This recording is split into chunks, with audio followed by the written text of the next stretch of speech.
का भी एक तरीका होता है शंकर भगवान को चढ़ाने के लिए। कई लोग कहते हैं हम भगवान शंकर को बेलपत्र चढ़ाते हैं, शंकर जी खुश नहीं होते हैं। कारण है उसका, आपने गलती करी है बेलपत्र तोड़ने में। क्या गलती करी है?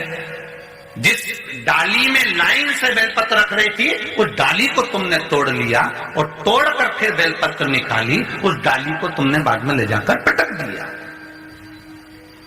वो चढ़ी हुई बेलपत्र आपको कोई फल प्रदान नहीं करेगी।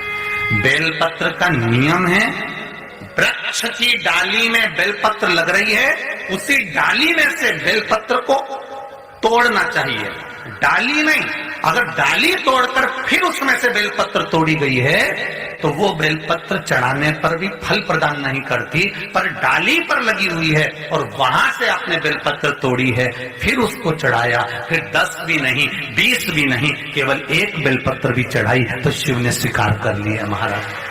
अब हम लोग क्या करते हैं, सावन का महीना आ गया, शिवरात्रि आ गई, डाली की डाली तोड़ लाए, आधी इनको दे दी तोड़ के, आधी उनको दे दी, डाली तोड़ी बाहर फेंक दी। अब बेलपत्री का वृक्ष माँ पार्वती का स्वरूप है, माता पार्वती के नयन अश्रु से प्रकट हुआ है, माँ के अश्रु भाग से प्रकट हुआ है, वो माता का स्वरूप है। उसमें लक्ष्मी, सरस्वती और 64 योगिनियां उसमें निवास करती हैं, सारे देवता उसमें निवास करते हैं। और उस बेलपत्री की डाली को हमने तोड़ दिया और हम सोचे कि हमको पुण्य मिलेगा, तो वो पुण्य नहीं मिल सकता, वो पुण्य समाप्त है।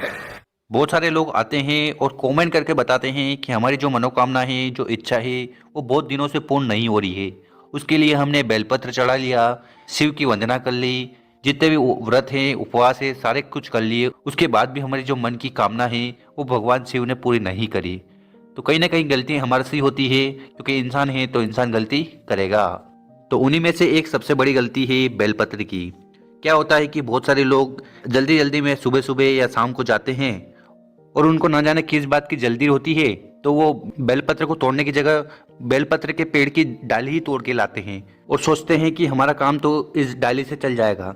तो यहाँ पर उनकी सबसे बड़ी भूल होती है, क्योंकि अगर आपने डाली तोड़ी है और उससे बेलपत्री अगर आपने शिवलिंग पर जाकर समर्पित किया, अपनी मनोकामना पूर्ण होने की प्रार्थना करी, तो शिव भगवान उस बेलपत्र को अमान्य कर देंगे, उसको स्वीकार ही नहीं करेंगे। क्योंकि आपने बहुत बड़ी भूल करी है कि आपने बेलपत्र की डाली ही तोड़ दी, क्योंकि उस डाली में माता पार्वती का स्वरूप होता है और जितनी भी योगिनियां हैं उसमें निवास करती है। अगर आप बेलपत्र की डाली तोड़ोगे तो फिर भगवान शिव आपकी मनोकामना कभी भी पूर्ण नहीं करेंगे। और ये भूल और गलती लोग ज़्यादा तब करते हैं जब सावन सोमवार चल रहे हो या शिवरात्रि आ गई हो। तो शिवरात्रि पर मंदिर में जल्दी जाने के चक्कर में वो बेलपत्र की डाली ही तोड़ लेते हैं और फिर उसको समर्पित करते हैं। तो ऐसी गलती ना करें, क्योंकि डाली में भगवान का स्वरूप होता है। अगर आप उसको तोड़ो